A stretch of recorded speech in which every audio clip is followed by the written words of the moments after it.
তোমার চোখ দুটো আমি প্রথম দেখেছিলাম এক বৃষ্টি ভেজা বিকেলে।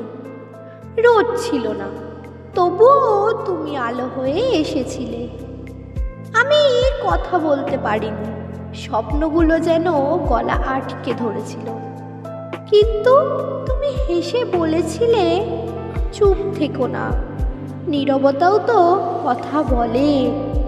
সেদিন প্রথম বুঝলাম, ভালোবাসা আসলে বলা শব্দ নয়, না বলা অনুভূতির একটা দীর্ঘ চিঠি, যা শুধুই দুজন মানুষ পড়তে পারে। আজও তোমাকে দেখি প্রতিদিন, একই আবার বৃষ্টি নামে, তুমি ঠিক আগের চোখে ফিরে তাকাবে, আর নীরবতার চিঠিটা আবার নতুন করে লেখা হবে।